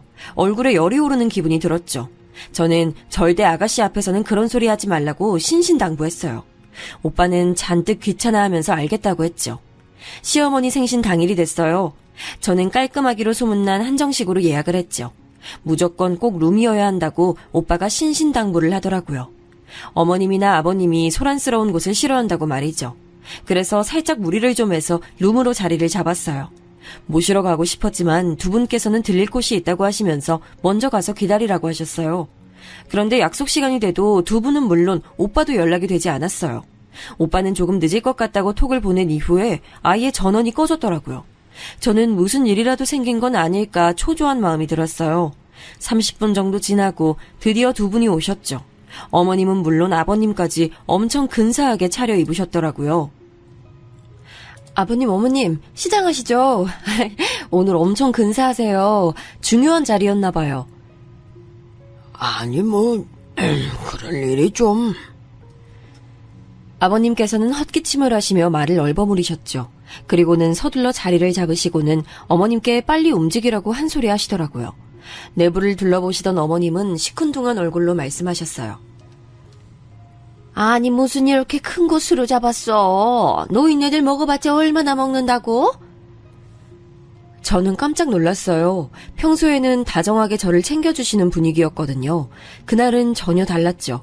여기 오기 전에 무슨 기분 나쁜 일이라도 있으셨나 신경이 쓰였어요. 오빠가 많이 늦네요. 죄송해요. 남자가 밖에 일하면 다 그렇지. 됐다. 우리끼리 시작하자. 어머님께서는 빨리 밥 먹고 일어나자고 재촉이셨어요. 음식이 나오고 곧 오빠도 들어왔죠. 저는 왜 이렇게 늦었냐고 물었지만 오빠는 회사 일이 늦게 끝났다고 하더군요. 저는 식사 시간 동안 두 분이 평소 즐겨 드시던 음식을 권했지만 입맛이 없다고 하시면서 도통 드시질 못했어요. 속이 많이 불편하세요? 소화제라도 좀 사올까요? 일 없다. 그냥 빨리 먹고 일어나자. 어머님께서는 아버님께 다 먹었으면 일어나자고 하셨어요. 솔직히 기분이 좋지는 않았어요. 저 나름 신경 써서 준비했는데 시큰둥한 반응만 보이시니 기운이 빠졌죠. 저는 서두르시는 어머님께 생신 선물을 내밀었어요. 이전에 갖고 싶어 하시던 가방이었죠. 그런데 어머님께서는 딱히 기뻐하시는 눈치가 아니시더라고요. 뭐 쓸만은 하구나. 어머님 반응에 제 얼굴이 화끈거리기 시작했죠. 식당을 나서는데 오빠가 먼저 들어가라고 하더군요. 시부모님을 모셔다 드리고 오겠다고 하면서요. 저는 아무런 대꾸도 할 수 없었습니다. 불편한 마음을 가득 안고 혼자 돌아와야 했죠. 그 일이 있은 뒤로 저와 오빠 사이는 냉랭한 기운이 돌았어요. 오빠는 제가 벌일 일이면서 왜 기분이 상했는지 모르겠다고 했고 저는 그런 오빠에게 실망했죠. 그런 분위기가 조금은 누그러진 것은 오빠의 승진 소식 덕분이었어요. 회사 동기들 중에서도 빠른 편이라고 했죠. 오빠도 엄청 기분이 좋은 모양이더라고요. 오빠 그럼 승진턱 우리 집에서 할까? 결혼할 때 회사 사람들 하나도 안 불렀잖아. 요즘 누가 그런 거래. 됐어, 내가 알아서 할게. 그래도 동기들 중에서 오빠가 빠른 편이라며 그냥 넘어가는 건 아닌 것 같아. 내가 알아서 한다니까. 그냥 모른 척하고 있어. 저는 섭섭한 나머지 언성을 높이고 말았어요. 간만에 좋아진 분위기가 다시 얼어붙었죠. 오빠는 부드러운 목소리로 저를 달래듯이 말했어요. 너 바쁜 거 내가 다 아는데 어떻게 그래. 나 너 힘든 거 싫어. 응? 저는 못 이기는 척 알겠다고 했죠. 하지만 이대로 넘어가기는 좀 마음에 걸렸어요. 남편 승진톡을 해보신 분들이 있는지 모르겠지만 인터넷에 찾아보니 엄청 다양하게 있더라고요. 연예인들만 받는다고 생각했는데 커피차를 직장에 넣어주는 경우도 많더라고요. 저도 그렇게 해볼까 했는데 오빠가 또 유난스럽게 한다고 할까봐 망설여졌어요. 그래서 그냥 간단한 음료와 디저트를 회사로 보냈어요. 나름 서프라이즈라고 생각하고 보냈는데 오빠가 엄청 화를 내더라고요. 너 무슨 생각으로 그런 걸 보내? 내가 아무것도 하지 말랬지? 아니, 커피 정도는 돌려도 되지 않아? 그게 뭐가 그렇게 문제라는 거야? 불편하다고 했잖아. 아니 진짜 너 내가 하지 말라고 하면 다 이유가 있겠거니 하고 좀 가만히 있어. 안 그래도 승진 빠르다고 말들 많은데 아니 너까지 왜 그래 진짜. 왜 알지도 못하면서 나대길 나대는 거야? 뭐? 나댄다고? 이 일이 그런 말을 들을 정도야? 남편 회사에 음료 좀 돌린 걸로? 그래, 내 기준엔 그래. 앞으로 내 회사 일에는 아무것도 신경 쓰지 마. 알겠어? 오빠는 그렇게 소리를 버럭 지르고는 현관문을 쾅 닫고 나가버렸어요. 혼자 남은 저는 머릿속이 온통 멍했어요. 정말 제가 선을 넘은 것일까? 내가 이렇게 한 것으로 오빠가 회사에서 곤란한 일이라도 겪게 되는 건가? 기분 나쁘고 속상하고 온갖 생각이 다 들었죠. 저는 답답한 마음에 늦게까지 공방에 불을 켜고 앉아서 주문 들어온 것을 정신없이 만들었죠. 얼마간의 시간이 흘렀을까요? 닫힌 공방의 문을 두드리는 소리가 나더라고요. 아까 그렇게 화를 내고 나간 오빠였죠. 저는 잔뜩 굳은 얼굴로 공방 문을 열어줬어요. 그러자 등 뒤에 숨기고 있던 한 손을 내밀더군요. 장미였죠. 미안해. 내가 말이 심했지. 내가 알아서 동기들 점심 대접했던 상황이었거든. 그래도 자기가 나 챙겨준다고 해준 건데 정말 미안해. 진짜 미안하다는 생각이 들기는 한 거야? 그럼 다 내가 잘못했어. 다시는 그런 소리 안 할게. 미안. 화 풀어. 응? 저는 애교 아닌 애교를 부리는 오빠의 앞에서 결국 한 발 양보하고 말았죠. 오빠는 공방 일에만 집중하게 해주고 싶었다고 말하면서 회사 일은 충분히 자기가 잘할 수 있으니 믿어달라고 하더군요. 승진이 제일 빠를 정도로 잘하고 있으니 너무 걱정하지 말라고 하면서 말이에요. 기분이 풀어진 저는 알겠다고 말했고 그렇게 화해를 했어요. 이때 무언가 이상하다 잘못되었다고 생각하고 끝까지 파고들었어야 하는데 큰 실수였죠. 그 일이 일어났던 시기에는 무슨 일인지 공방에 주문이 많이 들어온 날이었어요. 집으로 가지고 와서 할 수 없을 정도라 늦은 시간까지 공방에 불이 켜져 있었죠. 저희 공방에서는 온라인 수업도 진행했는데 대부분은 오전 시간대를 많이 이용하셨어요. 그런데 그날은 무슨 동아리 모임이라고 하면서 5명이 저녁 시간을 신청하더군요. 저는 어차피 공방에서 지내야 하는데 괜찮겠다 싶어서 진행을 했어요. 한창 수업을 하는데 친구에게서 전화가 왔어요. 저는 강의가 끝나면 연락하겠다고 했지만 친구는 급한 일이라고 하더군요. 저는 잠깐 쉬는 시간을 갖자고 말하고는 친구의 전화를 받았어요. 나 지금 온라인 강의 중이야. 이제 30분이면 끝나는데 뭐가 그렇게 급한 거야? 뭐? 강의? 너 오늘 너희 남편 회사 창립 기념일이라서 우리 호텔에서 파티하는 것도 몰랐어? 저는 처음 듣는 얘기에 깜짝 놀랐어요. 창립 기념 파티? 그런 얘기 없었는데? 부부 동반으로 다들 참석해서 한창이야. 아니, 난 또 너희 남편은 아예 참석을 안 하나 보다 했는데 어떤 여자랑 같이 들어오잖아. 내 담당이 아니라서 회장 안에까지 들어간 건 아닌데 너희 남편 확실해. 네가 저번에 보여준 결혼사진에서 본 사람이랑 똑같던데? 회사 이름이 뭔데? 친구는 회사 이름을 말하면서 맞지 않느냐고 하더군요. 가슴이 철렁했죠. 너 무슨 일이 그렇게 바빠서 이런 중요한 자리에 내조도 안 하고 그래. 아이, 그리고 너희 남편도 그렇다. 아무리 네가 바빠도 그렇지 다른 여자랑 이런 날에 나타나면 어쩌자는 거야. 정말 다른 여자랑 들어왔어? 어떤 여잔데? 모르지 그건. 그냥 나도 회장에 들어가는 모습만 봤어. 아이, 잠깐만. 내가 혹시 또 만나게 되면 사진 보내줄게. 친구와 전화를 마치고 머릿속은 복잡했어요. 제가 최근 바빴다고는 하지만 오빠가 그런 중요한 자리가 있다고 말만 했으면 충분히 일정을 조정할 수 있었거든요. 저는 급하게 강의를 마무리하고 집으로 달려갔어요. 보드에는 오는 일정에 대해서 아무것도 적혀있지 않았죠. 그저 오빠가 저녁은 먹고 들어오겠다고 아침에 남겨둔 글자뿐이었어요. 저는 초조하게 연락을 기다렸어요. 얼마의 시간이 지났을까 친구에게서 사진이 몇 장 전송됐어요. 파티가 끝났다고 하면서 오빠와 처음 보는 여자가 다정하게 나서는 모습이 찍혀 있었죠. 네, 확실하게 오빠였습니다. 저는 떨리는 손을 부여잡고 친구에게 사정을 알아보겠다고 하고는 아무에게도 말하지 말아달라고 했어요. 1시간 정도 흘렀을까 오빠가 집으로 들어왔어요. 사진에서 봤던 멋진 차림은 어디 가고 아침에 나갔던 옷 그대로였죠. 저는 저녁은 어떻게 해결했냐고 물었어요. 오빠는 야근하면서 편의점 도시락을 먹었다고 하더군요. 얼굴색 하나 바뀌지 않고 천연덕스럽게 말이에요. 심지어 편의점 도시락이 별로라서 반도 못 먹었다고 하면서 라면이라도 먹어야겠다고 했어요. 오빠가 씻고 나올 때까지는 저는 불뚝불뚝 솟아오르려는 감정을 최대한 억눌렀어요. 지금의 제 기분을 그대로 터뜨려서는 안 된다는 생각이 들었죠. 라면을 끓인다고 물을 받는 오빠의 등 뒤로 저는 천천히 입을 열었어요. 회사에서 야근? 오늘 창립기념일인데 야근을 했어? 가스불을 켜려던 오빠가 움찔하는 게 보였어요.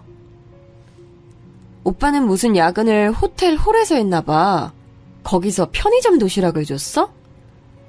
무슨 소리야 갑자기? 저는 오빠에게 사진을 보여줬어요. 오빠의 눈이 엄청 커지면서 사진과 저를 번갈아 봤죠. 설명해봐. 부부 동반으로 모이기로 했다는 오늘의 그 행사장에 왜 오빠는 얼굴도 모르는 여자랑 들어갔는지. 나한텐 한마디도 하지 않았으면서 창립기념일 파티가 있다는 말 왜 안 했어? 오빠 승진한 이후로 그런 일이 있을 수 있다는 정도는 나도 알고 있었어. 그런데 왜 나한텐 말 안 했어? 너 많이 바빴잖아. 그래서 그랬지. 아무리 바빴어도 오빠가 말했으면 일정 다 조정했어. 별거 아니야. 그냥 임원들이랑 특정 직급 이상의 사람들끼리 모여서 축하한 자리였어. 그런 자리가 어떻게 아무것도 아니야? 나 배려해서 그랬다고 말하지 마. 그건 배려가 아니라 무시였어. 오빠는 공방일에 정신없는 제게 그런 부담까지 주고 싶지 않았다고 했어요. 저는 그런 부분이 오히려 더 화가 났죠.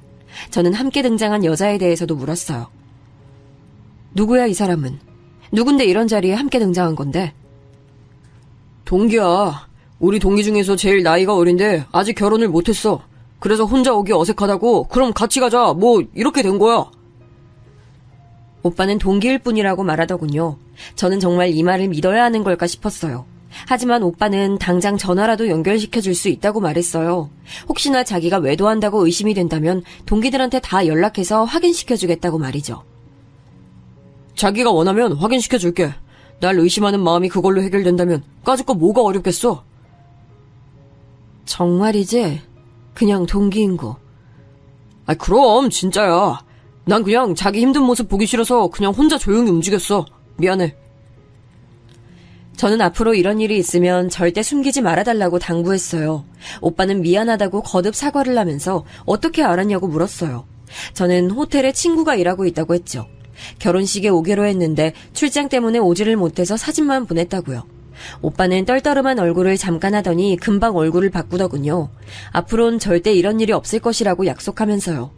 그날 일은 그렇게 넘어갔지만 저는 마음 한구석이 계속 찝찝했어요. 뭐라고 콕 찍어서 말할 순 없지만 시원하게 해결된 게 아무것도 없는 그런 기분이었죠.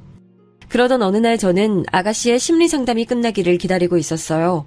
마치고 공방에서 만들던 작품을 마무리하기로 했거든요. 평소보다도 많이 밝은 얼굴로 나온 아가씨는 맛있는 샌드위치를 사서 가자고 할 정도로 기분이 좋아 보였어요. 공방으로 들어온 우리는 오랫동안 공들여서 만들던 것을 마무리했어요. 아가씨는 세상에서 태어나지도 못했던 아기를 위한 것이라고 하면서 하나하나 공들여 만들었었거든요. 드디어 오늘 완성이 되는 날이었죠. 저는 오늘을 위해서 공방까지 닫았어요. 아가씨는 완성된 물건을 보고 한참을 가만히 앉아있더군요. 저는 조용히 뒷정리를 마무리하고 아가씨가 좋아하던 라떼를 손에 쥐어줬어요. 그리고 가만히 곁에 앉았죠. 얼마의 시간이 지났을까요? 언니... 고요한 공방에 아가씨의 목소리가 울렸어요. 언니, 우리 오빠 사랑해요?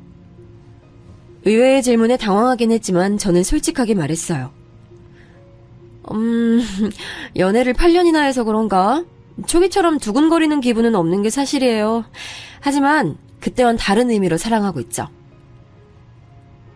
오빠는 아니에요, 분명. 저는 단호한 아가씨의 말에 잠깐 숨을 멈췄어요. 아가씨는 천천히 고개를 돌리더니 저를 바라보며 말했어요. 오빠는 좋은 사람 아니에요. 그러니까 이제 그만하고 도망가요. 더 있다간 언니가 상처받을 거예요. 아가씨, 갑자기 그게 무슨 말이에요? 도망을 가라니요. 정말이에요. 엄마, 아빠, 오빠 다 한 통속이에요. 영문을 알 수 없는 얘기를 하는 아가씨를 보면서 제 마음도 급해지기 시작했어요. 저는 그렇게 해서는 안 된다고 알고 있었지만 아가씨의 양팔을 붙들고 무슨 일인지 다 얘기를 하라고 다그치게 됐죠. 아가씨는 예상과는 다르게 침착했어요. 자신의 팔을 붙들고 있는 제 손을 떼어내더니 제게 사진 하나를 보여주더군요. 이게 무슨... 웨딩 촬영을 한 사진이었어요. 그 속에 환하게 웃고 있는 남자는 오빠였고 여자는 창립기념일에 함께 갔다던 사람이었죠. 아가씨는 사진을 넘겨보라고 하더군요. 저는 떨리는 손으로 옆으로 넘겼어요. 아주 달달한 웨딩 사진이 연속으로 이어졌죠. 그리고 그 중에는 시부모님과 함께 찍은 사진도 있었어요. 저는 망치로 세게 머리를 맞은 기분이었어요. 아가씨는 안타까운 눈빛을 하면서 차근차근 얘기를 시작했어요. 회사 이사님 딸이래요. 승진한 것도 그 여자랑 결혼이 내정되었기 때문이었어요. 언니랑 결혼한 이유는 별거 없었어요. 나나 우리 엄마 아빠한테 잘하니까 그게 마음에 들었대요. 지금 그게 말이 된다고? 내가 말했잖아요. 인간이 아니라고. 아빠도 엄마도 오빠도. 세 사람은 내가 좋아질 때까지만 결혼생활 유지하는 것으로 자기들끼리 얘기 끝났어요. 언니는 한 번도 이상하다는 생각 못했어요? 우리 집에 오지도 못하게 하는데? 물론 이상하게 생각은 했죠. 하지만 워낙 어른들께서 강경하게 나오시니 저는 가풍이 그렇다고만 생각을 했을 뿐이었어요. 저는 눈앞이 깜깜했어요. 내가 심리상담 받겠다고 한 이유, 오빠가 결혼 날짜를 잡았다는 얘기를 들었기 때문이에요. 이대로 가다간 언니 계속 이용만 당하겠다 싶어서. 아가씨, 그럼 아가씨는 언제부터 알고 있었어요? 심리상담 얘기한 날부터요. 그런데 어떻게 계속 숨길 수가 있어요? 내가 아가씨한테 어떻게 했는데? 저는 벌떡 일어나 소리를 질렀어요. 오빠에 대한 배신감만큼이나 아가씨에 대한 배신감도 컸죠. 아가씨는 방금 완성한 것을 품에 소중히 안고서는 일어나며 말했어요. 내 마음이 지옥이었어요. 그래서 언니에게 의지하고 싶었어요. 이 지옥에서 벗어나고 싶었죠. 그래서 다른 건 생각하고 싶지 않았어요. 그런데 문득 그런 생각이 들더라고요. 내가 언니를 지옥으로 끌고 들어가고 있는 중이라는 생각. 아가씨! 미안해요. 늦게 말해서. 저는 울컥한 마음에 아가씨를 끌어안고 큰 소리로 울음을 터뜨렸어요. 우리는 그렇게 한참을 울었죠. 온몸에 수분이 다 빠져나갈 정도로 말이에요.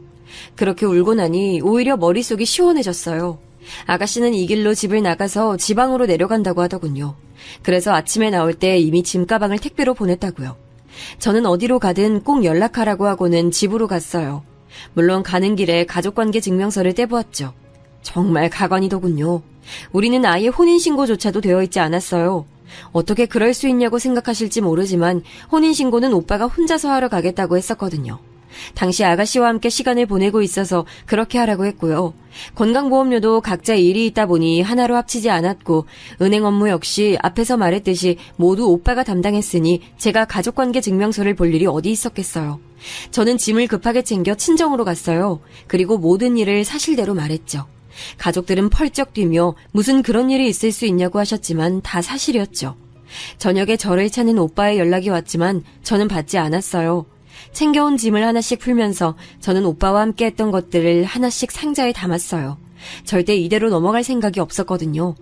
다음날 저는 변호사를 찾아갔어요. 혼인신고를 한 것으로 알았지만 사실 결과로만 보면 저는 사실혼 상태의 동거녀일 뿐이니 법적으로 처벌할 수 있는 범위가 어디까지인지도 알아야 했죠. 사촌 오빠가 변호사였거든요. 민사든 형사든 오빠를 올가맬 수 있는 것은 무엇이든 좋았어요. 사촌 오빠는 이를 갈면서 전적으로 자신을 믿고 맡겨달라고 했죠. 변호사 사무실을 나온 저는 오빠의 직장으로 찾아갔어요. 1층 로비에서 오빠를 찾아왔다고 말하자 헐레벌떡 그가 달려오더군요. 그는 하얗게 질린 얼굴로 제 팔을 잡아 끌었어요. 어디서 그런 힘이 나왔는지 모르겠지만 저는 그의 팔을 뿌리쳤죠. 그저 큰 소리도 못 내고 속삭이듯 말했어요. 어제 어디 갔었어? 아니, 도대체 무슨 일로 회사까지 오는 거야? 내가 여기 오지 말랬잖아. 저는 오빠 보란 듯이 큰 소리로 외쳤어요. 아내가 남편이라는 곳에도 못 와? 제 목소리가 로비에 울렸어요. 사람들이 하나둘 저를 바라보더군요. 오빠는 허둥대며 제 입을 막았어요. 교양 없이 왜 그래? 나가자. 나가서 얘기하자고. 저는 그런 오빠를 밀치며 외쳤어요. 교양? 그래! 넌 교양이 얼마나 넘쳐서 나랑 결혼하고도 혼인신고도 안 했니? 무슨 헛소리야! 여기가 어디라고 그런 얘기를 해? 당장 나가자니까! 왜? 내가 없는 소리 했어? 너랑 8년을 만났어. 한 집에서 15개월을 살았고 나는 너랑 가족인 줄 알았는데 아니더라? 저는 가족관계 증명서를 오빠 얼굴에 던졌어요. 오빠는 주위 눈치를 보면서 당황해 어쩔 줄 몰라 하더군요. 사람들이 우리 주변으로 몰려들기 시작했어요. 저는 어제 뽑아둔 사진을 주변에 뿌렸어요. 오빠가 허둥거리며 사진을 줍는데 일부 사람들이 눈치를 보며 슬쩍 주워들더군요. 제가 뿌린 사진은 우리의 웨딩 사진과 지난 10여 개월 동안 함께했던 사진들이었어요. 오빠는 화를 내며 다른 사람들이 쥐고 있던 사진을 낚아챘어요. 제주도 좋아. 나랑 웨딩 사진 찍고 얼마 전에 또 찍었더라? 여자는 누구니? 여기 이사 딸이라던데. 그 여잔 내가 누군지 알아? 아니, 너 이러고 살았던 거 알고는 있대? 조용히 못해? 소설 써? 무슨 정신 나간 소리야? 정신이 나간 건 너지? 오빠는 무서운 얼굴을 하고는 제 팔목을 세게 비틀어 쥐었어요. 아픔에 소리를 질렀지만 그 사람 귀에는 전혀 들리지 않는 것 같았죠. 그때였어요. 어디서 나왔는지 오빠 앞을 한 여자가 막아서더군요. 웨딩 사진을 찍었다는 그 여자였어요. 이게 다 무슨 일이야? 오빠는 당황하며 입을 뻐끔거리기만 했죠. 저는 급하게 그녀에게 말했어요. 내가 이 남자랑 결혼해서 15개월 살았어요. 이 자식한테 속아서 혼인신고가 안 되어 있다는 걸 어제 알았지만 이 남자 내 남편이었어요, 어제까지. 그 여자는 한쪽 눈썹을 올리더니 오빠를 지나쳐 제게 다가왔어요. 오빠가 뭐라고 말을 하려고 했지만 깔끔하게 무시하더군요. 그녀는 제게 무슨 근거로 그런 말을 하냐고 물었어요. 저는 프린트 사진을 내밀었죠. 오빠가 소리를 지르며 막아섰지만 언제 나타났는지 건장한 경호원들이 그를 막아서더라고요. 그녀는 한 장 한 장 넘겨봤어요. 방금까지 우리를 구경하던 사람들로 소란스러웠던 로비는 오빠가 발버둥 치는 소리로 가득했어요. 다 거짓말이에요. 저거 다 합성이라고요. 저 믿죠? 저 여자 정신 나간 여자예요. 합성? 정신 나간 여자? 여기서 미친 사람이 있다면 그건 너겠지. 그녀는 모든 사진을 다 넘겨보고는 오빠를 잠시 노려봤어요. 그리고는 명함 한 장을 꺼내어 제 손에 쥐어줬어요. 저는 침만 꼴딱 넘기며 그녀를 바라봤죠. 우선 여기는 회사고 개인적인 얘기를 할 만한 곳은 아니군요. 내일쯤 전화 주세요. 제가 계신 곳으로 가죠. 저는 제 명함 역시 그녀에게 전달했어요. 그녀는 고개를 끄덕이더니 오빠는 보지도 않고 안으로 들어갔어요. 오빠는 허둥거리며 그녀를 따라 들어갔죠. 저는 사람들의 시선 속에서 당당히 회사를 나왔습니다. 다음날 그녀에게 연락이 왔고 저는 공방으로 불렀어요. 그녀는 하루였지만 제가 이야기한 것들이 진실이라는 것을 충분히 알 수 있었다고 했죠. 제게 미안하다고 하더군요. 그 인간한테서 듣지 못한 말에 저는 눈물이 터졌어요. 그녀는 묵묵하게 제게 휴지를 전달하고는 무엇을 원하는지 물었어요. 당신만 원한다면 그 인간 회사에서 쫓아내는 건 물론이고 법적인 조치도 취할 수 있어요. 나는 혼인빙자 사기로 고소할 예정이거든요.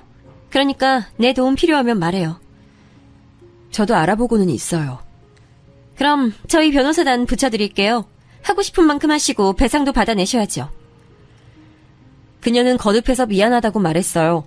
저는 전혀 기대하지 못했던 상황이라 고맙다고만 했죠. 오히려 제가 고맙죠. 개인적인 일로 결혼이 급하긴 했지만 이런 상황일 줄은 몰랐거든요. 긴 한숨을 내쉬던 그녀는 머리가 지끈거리는지 잠시 인상을 썼어요.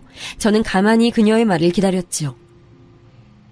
이런 말까지는 그렇지만 나름 제 목표에 결혼이라는 게 필요했거든요. 때문에 아버지가 권해주는 자리에 별 생각 없이 나갔고 이 정도면 그래도 내 발목 잡는 일은 없겠다 싶어서 결혼을 진행했죠. 그런데 이렇게 바닥일 줄은. 그녀는 고개를 저으며 제게 하나만 약속을 지켜달라고 했어요. 나는 그 인간이 무슨 상상을 하든 그 이상 보여줄 생각이에요. 이 판의 모든 가해자들을 포함해서요. 그러니 무슨 일이 있어도 마음 약해지지 마세요. 저 역시 바라는 바예요. 그렇게 그녀가 가고 나서 오빠가 찾아왔어요. 공방에 들어오려고 했지만 어디서 나타난 것인지 덩치 좋은 분들이 막아서더라고요. 알고 보니 그녀가 가면서 부탁을 했다고 했어요. 오빠는 고래고래 소리를 지르면서 제게 저주를 퍼부었어요. 너 때문에 내 인생이? 너 따위가 내 인생을 이렇게 만들어? 너 내가 가만 안 둘 거야, 알아? 누가 할 소리? 내 인생은 이미 너 때문에 엉망이야, 알아? 오빠는 덩치들에게 끌려가면서도 저주를 멈추지 않았어요. 며칠 뒤에는 시댁 어른들까지 공방으로 찾아왔죠. 나중에 알았지만 시어머님 생신날 그날 상견례가 있었더라고요. 저는 초췌한 얼굴을 한 두 분에게 여기까지 왜 오셨냐고 싸늘하게 말했죠. 아버님께서는 화를 꾹꾹 눌러 참는 듯이 말을 꺼내셨죠. 다 알았다고 들었다. 그래도 그렇지 거기가 어디라고 회사를 찾아가? 제 발로 제가 간다는데 뭐가 문제예요? 뭐? 너 지금 말 다 했니? 가만히 두고 봤더니 너 아주 되바라졌구나. 제가요? 그럼 아드님은 어떤데요? 제가 되바라졌으면 아드님은 사기꾼인가요? 제 말에 아버님은 숨이 턱하고 막힌 얼굴을 하시고는 제게 손가락질만 하셨죠.